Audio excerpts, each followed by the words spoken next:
Hyderabad cricket association HCA ఈ పేరు గురించి ఎప్పుడు మాట్లాడుకున్నా కూడా దీంతో పాటు ఎన్నో కాంట్రవర్సీలు ఏదో ఒక ఇష్యూ బయటకు వస్తూనే ఉంటుంది.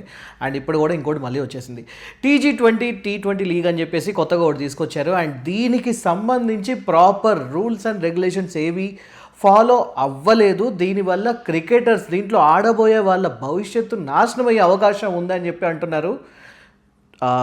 ఇవాటి మన గెస్ట్ అండ్ ఆయనే వచ్చేసి high court advocate and Telangana cricket association governing council member Gopal Sharma గారు. Let's welcome him. Hello sir, నమస్తే. నమస్కారం సార్. ఏం సార్ ఉన్నట్టుండి ఇప్పుడు రాక ఏవో మంచి రోజులు వచ్చాయని చెప్పి అనుకున్నారు. T20 అని కొత్తగా స్టార్ట్ చేశారు. పెద్ద Ambati Rayudu and at the same time Venkatesh గారు వచ్చారు. పెద్ద ఎత్తున హంగామా చేశారు. మేము కూడా చాలా హ్యాపీగా ఫీల్ అయ్యాం కొత్త వాళ్ళకి అవకాశం వస్తుందని. ఏం జరుగుతుంది సార్ దీని వెనుక? ఇప్పుడు అదంతా షో ఆఫ్ అండి. T20 అనేది it's a show off. Why? Because last 30 years నుంచి if you look at the back history of HCA, they never conducted even a single tournament in a district place. మేము last 22 years నుంచి Telangana cricket association, ఇప్పుడు 33 జిల్లాలు, గతంలో 10 జిల్లాలే. ఈ 33 జిల్లాలలో మేము ఇప్పటి వరకు 75 ఫస్ట్ క్లాస్ క్రికెట్స్ మేము కండక్ట్ చేశాం. లీగ్స్ కండక్ట్ చేశాం, రంజీ ట్రాఫీ కండక్ట్ చేశాం, సెలెక్ట్ చేశాము, కోచింగ్ ఇచ్చాము, కోచెస్ని పెట్టాము. But they never reach to state level. ఎందుకంటే ఇక్కడ హెచ్సిఏ వాళ్ళు they are confined only to Hyderabad district, Hyderabad city అనుకోండి. వాళ్ళు ఏం చేస్తారు? అన్ని లాలూచీ వ్యవహారాలు. వాళ్ళు కేవలం వాళ్ళు అనుకున్న వాళ్ళు 205 క్లబ్స్ ఉన్నాయి ఇప్పుడు. Hyderabad cricket association affiliation clubs 205 clubs ఉన్నాయి. ఇందులో యాక్టివ్ ఎన్ని ఉన్నాయి సార్? యాక్టివ్ అందులో 105 ఉండవు, 100 ఉంటాయి. ఆ 100లో కూడా మళ్ళీ 50 30 కోచింగ్ క్యాంప్స్, సెలక్షన్స్ కండక్ట్ చేస్తారు. మిగతావన్నీ ఓట్ బ్యాంక్, ఓట్ల కోసమనే అసోసియేషన్స్, క్లబ్స్ ఫామ్ చేసినవే. దీనికి ప్రామాణికం ఏంటి అని అడగచ్చు మీరు. 2 years కింద రిటైర్డ్ సుప్రీంకోర్టు జడ్జి గారు లావు నాగేశ్వరరావు గారు 1-man కమిటీ వేసింది. ఎవరు? BCCI, నాట్ వీళ్ళు కాదు, board of control for cricket in India, అంటే హయ్యెస్ట్ బాడీ మనకు ఇండియాలో క్రికెట్లో హయ్యెస్ట్ బాడీ. వాళ్ళు హైదరాబాద్లో జరుగుతున్న అవకతవకల మీద ఎంక్వైరీ చేయండి అని జస్టిస్ నాగేశ్వరరావు గారు కమిటీ వేస్తే ఆయన ఒక 2 months అధ్యయనం చేసి మొత్తం హైదరాబాద్ వచ్చి అన్ని ఫస్ట్ హ్యాండ్ ఇన్ఫర్మేషన్ తీసుకొని out of 205 clubs 157 clubs bogus clubs, ఇవి కేవలం ఓట్ల కోసమే మీరు ఈ క్లబ్స్ను సృష్టించారు, ఇవన్నీ మీరు సస్పెండ్ చేయని చెప్తే సస్పెండ్ చేశారు ఆయన డైరెక్షన్ మీద. అది ఎన్ని రోజులు? 15 days. తర్వాత మళ్ళీ వాళ్ళు నెక్స్ట్ ఎలక్షన్లో మళ్ళీ వాళ్ళు పాల్గొన్నారు. సో ఇక శాంక్టిటీ ఏముంటుంది? పాపం ఒక రిటైర్డ్ జస్టిస్ గారు, సుప్రీంకోర్టు అంత పెద్ద వ్యక్తి, ఆయన చెప్పిన రికమెండేషన్స్ అన్నీ తుంగలో దొక్కారు. మళ్ళీ 57 మంది తీసేసుకున్నారు. మేమేమంటున్నామంటే మీరు తెలంగాణ జిల్లాలలో ఏదో T20 అని ఇప్పుడు ఫస్ట్ టైం ఎందుకు పెడుతున్నారంటే, మేము గత 20 ఏళ్ళుగా యాక్టివిటీ చేస్తున్నాం జిల్లాలలో తెలంగాణ క్రికెట్ అసోసియేషన్, వీళ్ళేం చేయట్లేదు.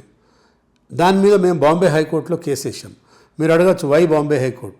Because it's a presidency high court. అది ప్రెసిడెన్సీ హైకోర్టు కాబట్టి అక్కడ రూలింగ్స్ ఇండియాలో ఎక్కడైనా కూడా వర్తిస్తుంది. సో BCCI హెడ్ ఆఫీసు బాంబేలో ఉంది కాబట్టి మేము బాంబే హైకోర్టులో కేసు వేసాం.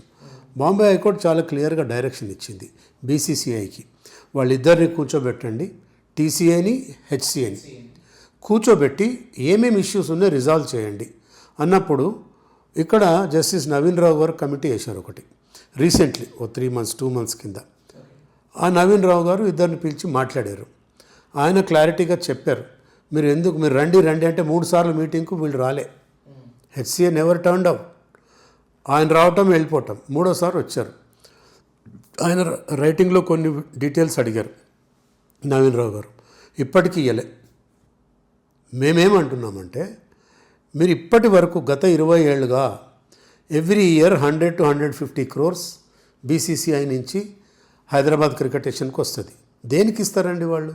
ఇన్ఫ్రాస్ట్రక్చర్ డెవలప్ చేయండి, కోచింగ్ క్యాంప్స్ కండక్ట్ చేయండి, కోచెస్ని అపాయింట్ చేయండి, డ్రెస్ మెటీరియల్ ఇవ్వండి, యాక్చువల్ టాలెంట్ ఉన్న వాళ్ళని వెలికి తీయండి, దీనికి ఇస్తారు. ఈ 100 కోట్లు ఏమవుతున్నాయంటే తినేస్తున్నారు స్ట్రైట్ అవే. ఆధారం ఏముంది? ఆడిట్ ఇవ్వమనండి. మేమేమంటున్నాం, మీరు ఆధారం అడుగుతున్నారు కదా, వాళ్ళు ఆడిట్ రిపోర్ట్ బయట పెట్టమనండి, అదే ఆధారం. ఇంతవరకు బయట 20 ఏళ్ళ నుంచి పెట్టలేదు, 20 ఏళ్ళ నుంచి బయటలేదు. ఇప్పటిదాకా ఆర్టీఐ కిందికి రాదా సార్ వీళ్ళు? ఆర్టీఐలో వేస్తే అప్లికేషన్ వాళ్ళు అది అట్లా పెండింగ్ పెట్టుకుంటారు. They come under RTI because government funding ఉంది కాబట్టి దే ఫాల్ అండర్ ఆర్టీఐ. ఎన్నో అప్లికేషన్స్ ఇచ్చాము, ఇప్పటిదాకా ఏమీ మరి సమాధానం లేదు. అన్ని ఆర్టీఐ మనం ఫామ్స్ ఒకవేళ మీరు పెట్టినప్పుడు అది రిప్లై ఇవ్వకపోవడం కూడా ఒక చట్టపరంగా అఫెన్సే కదా. It is also an offence. Appeal పోండి అంటారు, మేము అప్పీల్కి పోతాము. 30 days తర్వాత వాళ్ళు రిప్లై ఇవ్వాలా, ఇవ్వకపోతే అప్పీల్ ప్రొవిజన్ ఉంది అందులో, అప్పీల్ వేసాము, అక్కడ నో రిప్లై. అందుకే మేము హైకోర్టుకి వెళ్ళాము, Bombay high court, because BCC head quarter అక్కడ ఉంది. వాళ్ళు చాలా క్లారిటీగా చెప్పారు, మీరు జిల్లాలలో 30 ఏళ్ళుగా ఎప్పుడు కూడా టోర్నమెంట్ కండక్ట్ చేయలేదు, కోచింగ్ క్యాంప్స్ చేయలేదు, మీరు ఎందుకు ఇన్వాల్వ్ అవుతున్నారు? ప్యారలల్గా నడుపుకోండి. హెచ్సిఏ మీరు హైదరాబాద్ సిటీకే పరిమితం అయ్యారు. వేరేస్ పాపం వాళ్ళు తెలంగాణ క్రికెట్ అసోసియేషన్ వాళ్ళు జిల్లాలలో కోచింగ్ క్యాంప్స్ కండక్ట్ చేస్తున్నారు, టోర్నమెంట్స్ చేస్తున్నారు, సెలక్షన్ ట్రయల్స్ చేస్తున్నారు, ఇన్ఫ్రాస్ట్రక్చర్ ఇస్తున్నాం. దాతలను పట్టుకొని మేము చేస్తుంటే వాళ్ళేమో, మొన్న మనం చూసామండి ఐపీఎల్ ఫైనల్ మ్యాచ్ మన దగ్గర 22 నాడు మొన్న ఎప్పుడు అయింది. లాస్ట్ మ్యాచ్ రోజు మల్కాజ్గిరి డీసీపీ గారు ఓపెన్గా చెప్పారు, ఈ క్రికెట్ టికెట్స్ అన్నీ కూడా బ్లాక్లో అమ్ముకుంటున్నారని. అంటే ఒక ఐపీఎస్ ఆఫీసర్ ఆమె అంత కష్టం పడి అంతమందిని పట్టుకుంది ఆమె. హెచ్సిఏలో ఎవరికి తెలియకుండా టికెట్లు బయటకి ఎట్లా వస్తాయి? స్టేడియం బయటే అమ్ముతున్నారు అని చెప్పన్నారు. స్టేడియం బయటనే అమ్ముతున్నారు అవి. అంటే ఆ హైరార్కీలో వాళ్ళందరూ ఇన్వాల్వ్ లేనిది టికెట్స్ బయటకి ఎట్లా వస్తాయి? ఆల్రెడీ బెంగళూరు క్రికెట్ అసోసియేషన్ దీనివల్ల వాళ్ళు చాలా పరుగు పోయింది. నెక్స్ట్ హైదరాబాద్ పరుగు కూడా పోయింది ఈ విషయంలో. ఎస్, ఇంకొక ఇంపార్టెంట్ అంశం ఏంటంటే, వీళ్ళు ఏదైతే కండక్ట్ చేసే టోర్నమెంట్కి రీసెంట్లీ ఒక 5-star హోటల్లో ఒక మీటింగ్ పెట్టారు. అందులో జస్టిస్ నవీన్ రావు గారిని, మన ప్రెజెంట్ డీజీపీ సివి ఆనంద్ గారిని, ఫిల్మ్ యాక్టర్స్ ఆయన టీజీ వెంకటేష్ ఎవరెవరినో పిలిచారు. ఆనంద్ గారు, సివి ఆనంద్ గారు himself is a cricket player, very good cricket player.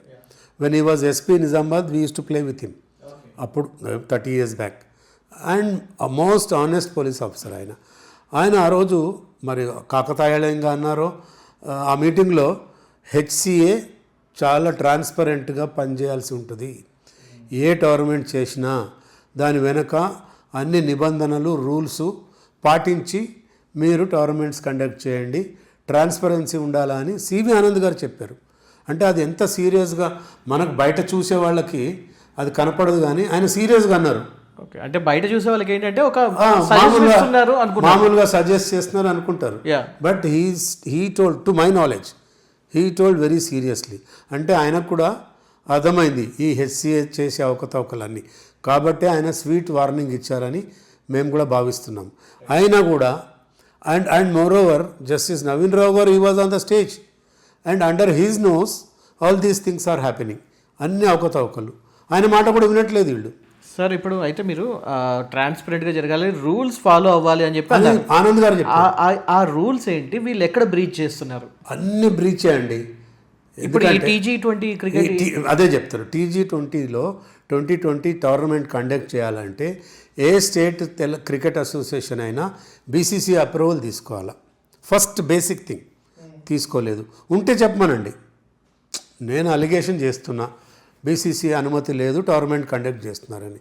దాంతో ఏమవుతుందంటే రూల్ 31 ఏం చెప్తుందంటే, బీసీసీఐ రూల్స్లో ఒకవేళ అనుమతి లేకుండా నిర్వహించే టోర్నమెంట్లో పాల్గొనే విద్యార్థులు ఫ్యూచర్లో డిస్క్వాలిఫై అయిపోతారు. ఛాన్స్ ఎంతవరకు ఉంది సార్? అది ఉంటుంది. ఇప్పుడు మేమే కంప్లైంట్ ఇస్తాం కదా, ఇప్పుడు వాళ్ళు పర్మిషన్ ఉంటే చూపియండి కదా. What we are demanding is, if you have permission from BCCI, show your permission and conduct tournament, మాకేం అభ్యంతరం లేదు. But don't put the players on the stake and don't spoil their future. That is our demand. అంటే ఇప్పుడు హెచ్సిఏకి బీసీసీఐకి ఉన్న మంచి సత్సంబంధాల వల్ల ఇది పక్కన పెట్టేసి చేస్తున్నారంటారా? డెఫినెట్గా అంతే కదా, డెఫినెట్గా అంతే. ఇప్పుడు మీరు రీసెంట్లీ లాస్ట్ 15 days నుంచి లలిత్ మోడీ, ఇంతకుముందు who started this cricket IPL start చేసిందే లలిత్ మోడీ. లాస్ట్ 15 days నుంచి మీరు ఆయన ట్వీట్స్ చూడండి. టోటల్ బీసీసీఐ మీద ట్వీట్స్ చేస్తున్నాడు ఆయన. మొత్తంగా కూడా అవకతవకలు జరుగుతున్నాయి, హనీ ట్రాప్స్ జరుగుతున్నాయి. ఇవన్నీ కూడా ఏదైతే క్రికెట్ సో కాల్డ్ టోర్నమెంట్స్ జరుగుతూ ఉన్నాయో అమ్మాయిలను పంపించి హనీ ట్రాప్ చేసి వాళ్ళు చెప్పినట్టు విధంగానే వీళ్ళు గెలవాలంటే వీళ్ళే గెలవాలా, ఆర్సీబీ గెలవాలంటే ఆర్సీబీ గెలవాలా, ఎస్ఆర్హెచ్ గెలవాలంటే ఎస్ఆర్హెచ్ గెలవాలా. డిక్లరేషన్ కూడా తీసుకొచ్చారు, గర్ల్ ఫ్రెండ్స్ ఎవరైతే ఉన్నారో తప్పకుండా డిక్లరేషన్ బయటికి వెళ్ళొద్దు. సో బీసీసీఐ మీద అంత ఓపెన్గా ఆయన అలిగేషన్ చేస్తుంటే లాస్ట్ 20-25 డేస్ నుంచి ఇప్పటిదాకా ఎవరు మాట్లాడలే. అండ్ మోర్ ఓవర్ ఆయన direct allegation is against that Rajya Sabha Congress member Rajiv Shukla. Direct allegation ఆయన మీదే. మరి ఇప్పటికీ ఆయన మాట్లాడట్లేదు, బీసీసీఐ ప్రెసిడెంట్ మాట్లాడట్లేదు. For that matter no office bearer of BCCI coming forward and giving explanation and no explanation being given by anybody in the office bearers. So ఇంత పెద్ద allegations జరుగుతుంటే అంటే క్రికెట్ ఎంతగా పాడైపోయిందో మనకు అర్థమవుతుంది. మేమేమంటున్నామంటే సరే లీవ్ అపార్ట్ బీసీసీఐ, మీరు ఇక్కడ ట్రాన్స్పరెంట్గా చేయండి. ఒక పెద్ద IPS officer DGP level officer చెప్పారు మీకు, మీరు ఎందుకు ఫాలో చేయరు rules? Why you are putting students those who are playing for the district and state, Ranji trophy, universities ఇన్ని ఆడుతున్నారు మన పిల్లలు. మీరు ఇంకోటి లాస్ట్ 20 years నుంచి ఇండియన్ టీంలో సిరాజ్ తప్ప ఎవరు ఉన్నారండి చూపించండి తెలంగాణ నుంచి, ఇండియా నుంచి. ఆ అబ్బాయి కూడా వాడేదో సొంతంగా కష్టపడి బౌలింగ్ నేర్చుకొని వచ్చాడు, వీళ్ళకి ప్రమేయం ఏం లేదు. There is no interference of HCA. ఇప్పుడు తిలక్ వర్మ కానివ్వండి, లేకపోతే ఎవరిది వాళ్ళు అండి, అంతా వాళ్ళు టాలెంట్తో ఆడుకొని పైకి వచ్చిన వాళ్ళే. అంటే వీళ్ళు స్కౌటింగ్ లెవెల్ నుంచి పికప్ చేయడం వల్ల ఏం లేదు చూపిమనండి. అంటే ఐపీఎల్ టీమ్స్ వాళ్ళు, అంటే ముంబై ఇండియన్స్ వాళ్ళు స్కౌటింగ్ చేయడం ఇట్లాగా సరే వాళ్ళు చేస్తున్నారేమో, బట్ ఇక్కడైతే మటుకు ఏమాత్రం టాప్ ప్లేయర్స్ సెలెక్ట్ చేసి ఇండియన్ టీంకి ఆడి ఐపీఎల్లో ఆడే అంత వ్యవహారం. ఎందుకని సార్ ఎక్కువ మహారాష్ట్ర క్రికెట్ కానివ్వండి, లేకపోతే బెంగాల్ క్రికెట్ కానివ్వండి, సమ్టైమ్స్ ఢిల్లీ క్రికెట్, వాళ్ళదే ఎక్కువ డామినేషన్ నడుస్తుంది. ఇందులోనే ఎక్కువ కెప్టెన్స్ కానీ వైస్ కెప్టెన్స్ కానీ ఎక్కువ వస్తుంటారు. సౌత్ నుంచి వచ్చేసరికి ముఖ్యంగా తెలంగాణ, తెలుగు రాష్ట్రాల్లో ఎందుకు వెనుకబడిపోతున్నారు? There are 2 reasons. ఒకటేమో నార్త్ డామినేషన్ అన్ని గేమ్స్లో ఉంది. ఫర్ దాట్ మ్యాటర్ మీరు ఫుట్బాల్, వాలీబాల్, క్రికెట్ ఏ గేమ్ తీసుకున్నా, even olympic association and we part of India then India. But north because Delhi, Rajasthan, Haryana, Punjab ఆ ప్రాంతాల వాళ్ళు ఢిల్లీకి దగ్గరగా ఉంటారు. They influence over ministers, sports authority of India. And ఇంకోటి స్పోర్ట్స్ అథారిటీ ఆఫ్ ఇండియాలో వాళ్ళ రూల్స్ ప్రకారము క్లియర్ మెన్షన్ చేసింది, any politician cannot become A president of any association. మరి వెంకటస్వామి కొడుకు ఆయన వివేక్ 3 ఏళ్ళు ప్రెసిడెంట్గా ఉన్నాడు, ఆయన పొలిటీషియన్. హెచ్సిఏ ప్రెసిడెంట్గా ఉన్నాడు, అప్రతిహతంగా నడిపించాడు క్రికెట్ అసోసియేషన్ని. ఎవరు పట్టించుకున్నారు? Politicians cannot become a sports body. అందుకే ఇప్పుడు ఒలింపిక్ అసోసియేషన్ ప్రెసిడెంట్ ఆ అమ్మాయి అంది, ఎవరు, కేరళ అమ్మాయి PT Usha. PT Usha became BJP వాళ్ళు ఎంబడబడి గతంలో ఉన్న ఒలింపిక్ ప్రెసిడెంట్ని తీసేసి, బలరాజ్ సింగ్ అని మా పంజాబ్ వాలీబాల్ ప్లేయర్ ఆయన ఉండేవాడు ఒలింపిక్ ప్రెసిడెంట్గా, తీసేసి పిటి ఉషాని పెట్టారు.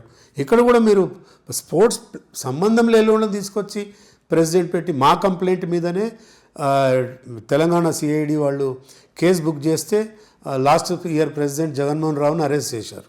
ప్రెసిడెంట్ని 68 days he was in jail. ఆయన వెళ్ళిపోయినాడు. ఏం చేయాలా? ఎలక్షన్ నోటిఫికేషన్ మళ్ళీ ఇవ్వాలి ప్రెసిడెంట్కి, జనరల్ బాడీ కాల్ఫర్ చేయాలా, ఆ 205 క్లబ్బులు పాల్గొనాలా.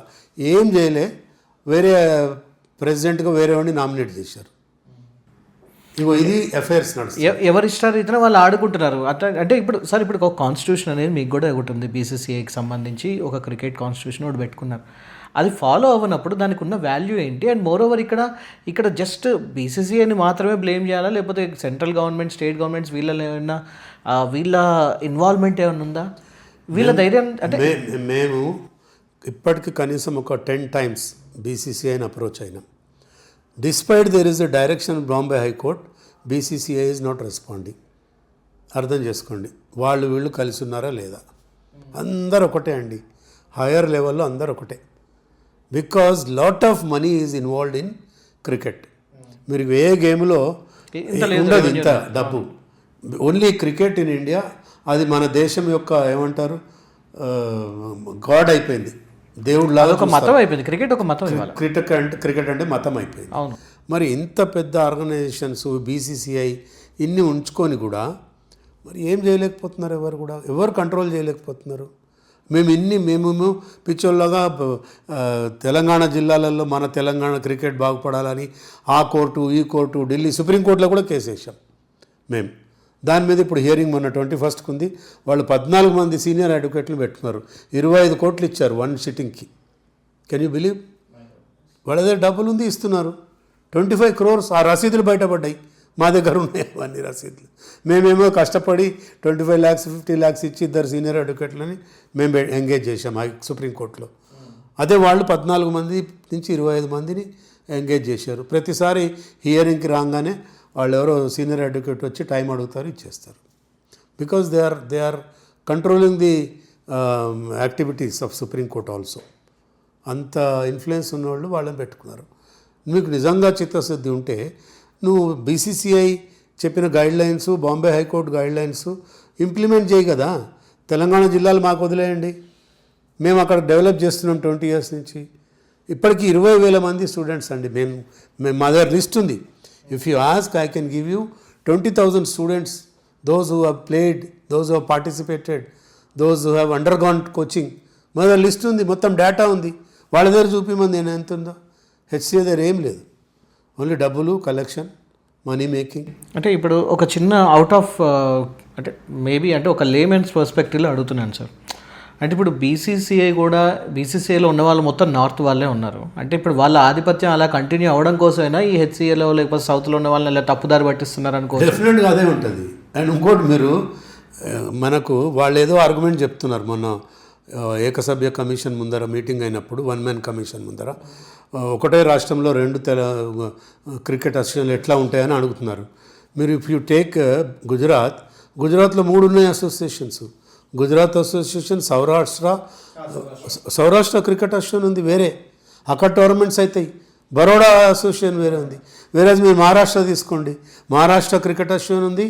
ఇంకోటి బాంబే క్రికెట్ అసోసియేషన్ వేరే ఉంది. ఇప్పుడు తెలంగాణ రైట్ సార్. అయితే ఇప్పుడు ఈ ఇద్దరు ఎవరైతే ఉన్నారో వీళ్ళ ఇద్దరు కలిసే వర్క్ చేస్తున్నారా అక్కడ, లేకపోతే సమన్వయంతో చేస్తారు?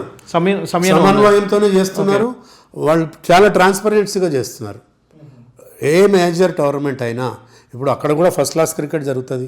అక్కడ రంజీ ట్రాఫీస్ అవుతాయి, అక్కడ ఐపీఎల్ మ్యాచెస్ అవుతాయి, అక్కడ ఇంటర్నేషనల్ క్రికెట్ మ్యాచెస్ అవుతాయి, అఫీషియల్ మ్యాచెస్. అంటే అక్కడ ఉన్న సౌరాష్ట్ర, గుజరాత్ వీళ్ళందరికీ ఏదైతే ఉందో అందరికి ఈక్వల్ రైట్స్ ఉన్నాయి. అండ్ అందరు ఈక్వల్ రైట్స్ ఓకే కలిసే చేస్తారు వాళ్ళు. ఓకే, డెవలప్మెంట్ కూడా కలిపే చేస్తారు. That's okay, that's really good actually. అది మేము కూడా అదే కోరుకుంటున్నాం. మేము కలిసి పనిచేద్దాం, మీరు హైదరాబాద్లో పని చేసుకోండి. ఎందుకని మీ వల్ల ఇబ్బంది ఏం కలుగుతుంది? మా ఇబ్బంది ఏం లేదు వాళ్ళకి. మేము వాళ్ళ దగ్గర పోయి వాళ్ళు మమ్మల్ని కలుపుకుంటే వాళ్ళు చేసే అవకతవకలు మేము ఎత్తి చూపిస్తామేమో. Because we're purely for the sake of players, వాళ్ళు purely for the sake of money. మేము ఇందులో మర్జ్ చేస్తే బీసీసీఐ డైరెక్షన్ మీద, బాంబే హైకోర్టు డైరెక్షన్ మీద 2 మర్జ్ అయితే వాళ్ళ ఆటలు సాగవు. మళ్ళీ అంటే ప్రజల పర్స్పెక్టివ్ నుంచి ఇంకొక ప్రశ్న సార్, మీకు స్టేట్ గవర్నమెంట్ ఇన్వాల్వ్మెంట్ కూడా ఉంటుంది కదా ఇందులో తప్పకుండా. సో ఈ స్టేట్ గవర్నమెంట్స్కి ఇవన్నీ తెలియదా? అంటే ఒకవేళ అవకతవకలు జరుగుతుందంటే వాళ్ళ గవర్నెన్స్లో, వాళ్ళ కన్సర్న్లో యాక్షన్ తీసుకోవట్లేదంటారు? అదే వెరీ గుడ్ క్వశ్చన్. బికాజ్ నేను ఇవాళ మార్నింగ్ కూడా వేరే ప్రెస్ మీట్లో మాట్లాడుతూ చెప్పాను. గత 9.5 ఏళ్ళుగా HCA was controlled by TRS government. Straight away KTR, Kavitha వాళ్ళే కంట్రోల్ చేశారు. ఆ జగన్మోహన్ రావు ఎవరు? ఈ రావులు ఆ రావును పెట్టారు అక్కడ. ఆయనని మేము కేసు వేస్తే అరెస్ట్ అయినాడు, జైలుకు పోయినాడు. ఇప్పుడు రేవంత్ రెడ్డి గారు, ముఖ్యమంత్రి గారు, himself is a very good sportsmen, football player, football lover.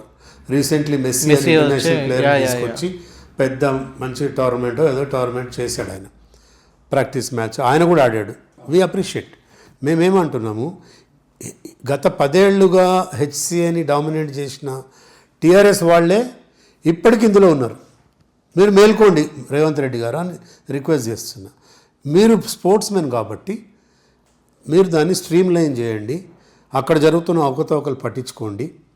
మరి వేరే లేమెన్ అయితే మేము అడగపోయేవాళ్ళం. ఆయన స్పోర్ట్స్మెన్ కదా, రేవంత్ రెడ్డి గారు ఈజ్ ఎ స్పోర్ట్స్మెన్. ఆయన ఒక 1 hour రివ్యూ చేస్తే మొత్తం అర్థమైపోతుంది ఆయనకి. ఇక్కడ ఏమేమి జరుగుతున్నాయి, అవకతవకలు ఏం జరుగుతున్నాయి, ఎంత మనీ ఇష్యూస్ ఉన్నాయి, ఎంత మిస్యూజ్ చేస్తున్నారు. ఈ హెచ్సిఏని గత 10 ఏళ్ళుగా ఎవరు డామినేట్ చేశారో ఇప్పుడు కూడా వాళ్ళే డామినేట్ చేస్తున్నారు. దో కాంగ్రెస్ ప్రభుత్వం ఉండాక టీఆర్ఎస్ వాళ్ళు హెచ్సిఏ డామినేట్ చేస్తున్నారు. ఇంతకన్నా ఇంకేం చెప్పాలా? కళ్ళు తెరవాలి వాళ్ళు, ప్రభుత్వంలో ఉన్న పెద్దలు. మీకు లేకపోతే it will go to dogs చెప్తున్నాను. వాళ్ళు చేసిన దుర్మార్గాలు ఎవరు చేయలేదు. అయితే ఇప్పుడు రీసెంట్గా మన గురువారెడ్డి గారితో కూడా మాట్లాడడం జరిగింది. ఆయన కూడా మాట్లాడినప్పుడు చాలా తీవ్ర ఎత్తున విమర్శలు చేశారు, మొత్తం వివరాలని చెప్పారు. ఆ టైంలో నేను ఇక్కడ విమర్శలు చేయట్లేదు, రైట్ ఫ్యాక్ట్స్ చెప్తున్నా. Legal issues, facts, coaching camps. As a governor council మెంబర్గా అండ్ సీనియర్ అడ్వకేట్గా మీరు లాజిక్స్ అండ్ లా మాట్లాడుతున్నారు. I total agree with you. రెండో పాయింట్ ఏంటంటే ఆయన మాట్లాడినప్పుడు రీసెంట్గా ఎన్నికైన మన అంబటి రాయుడు గురించి మాట్లాడారు. అందులో అంటే చాలా తప్పుడు వేలో, రాంగ్ వేలో ఆయన్ని ఎన్నుకున్నారు అండ్ అంతేకాకుండా అక్కడ ఫేవరెటిజం చూపిస్తున్నారు అని చెప్పి అన్నారు. 100% కరెక్ట్ అండి అది. Ambati Rayudu is a senior player, almost retirement దగ్గరలో ఉన్నాడు. తెలంగాణలో ప్లేయర్స్ లేకనా మీకు? అక్కడి నుంచి ఎందుకు తెచ్చుకో? మాకు ఆయన వల్ల, ఆయనతో మాకేం అభ్యంతరం లేదు.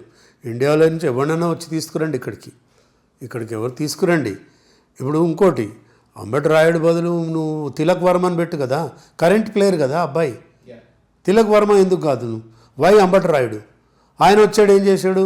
ఆయన క్లబ్స్కి, ఆయనకు సంబంధించిన యాడ్ ఏజెన్సీ, ఆయనకు సంబంధించిన పార్ట్నర్స్ని పెట్టుకొని ఇక్కడ షో నడిపిస్తాడు. ఇప్పుడు TG2020లో అంటే ఆయనకు లాభం చేయాలని చేస్తున్నారా, లేక నిజంగా తెలంగాణ గ్రామీణ ప్రాంతంలో ఉన్న ప్రతిభని వెలికి తీయాలా, బయటకు తీయాలా అనే ఉద్దేశంతో చేస్తున్నారా? అది కనపట్టలేదు కదా అక్కడ. అందుకు మేము అభ్యంతరం పెడుతున్నాం. ప్లస్ ఇంకోటి, Hyderabad badminton association president Chamundeswaranath, ఆయన క్రికెట్కి ఏం సంబంధం అండి? 3 days కింద ఎలక్షన్ అయింది. He became president of Hyderabad badminton association. He is from Andhra. సరే, మాకేం అభ్యంతరం లేదు. ఆయన highest body governing council of ఇది సెలక్షన్ కమిటీలో ఏదో బీసీసీలో ఎంచుకొని ప్రతి ఐపీఎల్ మ్యాచ్లో ఇక్కడ కూర్చుంటాడు. ఆయన అన్నిట్లో ఇన్ఫ్లుయెన్స్ చేస్తాడు, సెలక్షన్స్లో ఇన్ఫ్లుయెన్స్ చేస్తాడు, ఇది అడ్వర్టైజ్మెంట్స్లో ఇన్ఫ్లుయెన్స్ చేస్తాడు. మేము అనట్లేదు, వాళ్ళ హెచ్సిఏ వాళ్ళే చెప్తారు మాకు ఇవన్నీ. ఈ అవకతవకలు జరగద్దనేది మేము కోరుకుంటున్నాం. రైట్. అయితే ఫైనల్గా ఇప్పుడు మీకు ఒక 2 ప్రశ్నలు సార్. ఒకటి, ఇప్పుడు ఈ TG20లో ఒకవేళ ఆడబోయే యువకులు ఎవరైనా ఉంటే వాళ్ళకి రియల్గా ఎంతవరకు థ్రెట్ ఉంది అండ్ వాళ్ళకి సంబంధించి వాళ్ళ ఫ్యూచర్ ఎలా ఉండబోతుందంటే ఏం చెప్తారు?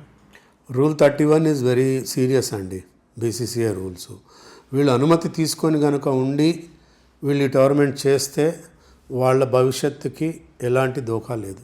ఒకవేళ అనుమతి లేకుండా ఈ టోర్నమెంట్ కండక్ట్ చేస్తే ఇప్పుడు కనీసం 2,000 మంది వస్తారు. 33 జిల్లాల నుంచి 2,000 మంది వస్తారు. వాళ్ళ భవిష్యత్ అంతా అగమ్యగోచరమే కదా. మీరు మీ పంతం నెగ్గించుకోవటానికి, మీ ఫైనాన్షియల్ గెయిన్ కోసము వాళ్ళ భవిష్యత్తు పణంగా పెట్టద్దని మేము కోరుతున్నాం. Rule 31 says that. పర్మిషన్ తీసుకోండి, మీరు ఆడిట్ రిపోర్ట్ ఇవ్వండి. ఎందుకు ఇయ్యరు? ఈ 2 ముఖ్యం కదా. పర్మిషన్ చాలా సింపుల్గా తీసుకోవడానికి ఎందుకు తీసుకోరు? మరి అడగాలి, వాళ్ళని అడగాలి. క్వశ్చన్ మీరేమనుకుంటున్నారు తీసుకోపోవడానికి?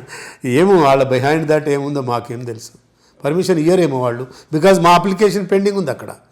బీసీసీఐలో మా అప్లికేషన్ పెండింగ్ ఉంది. మర్జ్ చేయమని బాంబే హైకోర్టు ఆర్డర్ ఉంది. ఇద్దరిని కలిపి కూర్చొని కాంప్రమైజ్ చేయండి, కలపండి అని చెప్పి ఆర్డర్స్ ఉన్నాయి. బీసీసీఐ రికమెండేషన్స్ ఉన్నాయి. బహుశా అందుకు వీళ్ళు ఇప్పుడు అక్కడ వాళ్ళ అప్లికేషన్ వేయంగానే మాకు తెలుస్తుంది కదా, మేము పోయి అబ్జెక్షన్ చేస్తామేమో.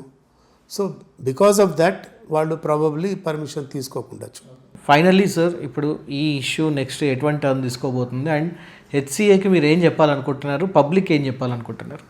పబ్లిక్ కన్నా ముందు హెచ్సిఏలో ఉన్న పెద్దలు, జస్టిస్ నవీన్ రావు గారు, సివి ఆనంద్ గారు లాంటి పెద్దలు కలగజేసుకోండి. ఇందులో జరిగే అవకతవకల్ని మీరు వెలికి తీసి కంట్రోల్ చేయండి, అట్లీస్ట్ ఫ్రమ్ నవ్ ఆన్వర్డ్స్. ఎందుకంటే ఆనంద్ గారు, డీజీపీ గారు himself is a sportsmen, very good sportsmen. ఆయన టెన్నిస్ ఆడతారు, క్రికెట్ ఆడతారు, అన్నీ ఆడతారు. ఆయనకు తెలిసి ఆ రోజు చూచాయగా తెలిసి ఉండొచ్చు, అందుకే వార్నింగ్ ఇచ్చారు, మీరు ట్రాన్స్పరెన్సీతో ఉండండి అని చెప్పి. That it self is enough. మాకు ఆయన మీద అపారమైన నమ్మకం ఉంది. కొద్దిగా అంటే ఆయన బిజీ ఉంటారు, బిజీ షెడ్యూల్, మొత్తం state head of the police force, ఆయన టైం ఉండదు. బట్ అట్లీస్ట్ ఒక సండే నాడో జస్టిస్ నవీన్ రావు గారు, మీరు ఇంకెవరన్నా ట్రాన్స్పరెంట్గా ఉన్నోళ్ళని కూర్చోబెట్టుకొని స్ట్రీమ్లైన్ చేయమని కోరుతున్నా. దట్ వే తెలంగాణ క్రికెట్కి మంచి రోజులు వస్తాయి. ఓకే, అది మా కోరిక. ఒకవేళ ఇప్పుడు వీళ్ళు అయినా కూడా T20 స్టార్ట్ చేస్తే అది స్టే తెచ్చే అవకాశం ఏమైనా ఉందా మీ తరపు నుంచి? మేము అట్లా చేయమండి, ఓకే, మేము అట్లా చేయం, స్టే కోసం వెళ్ళాం. Let them play.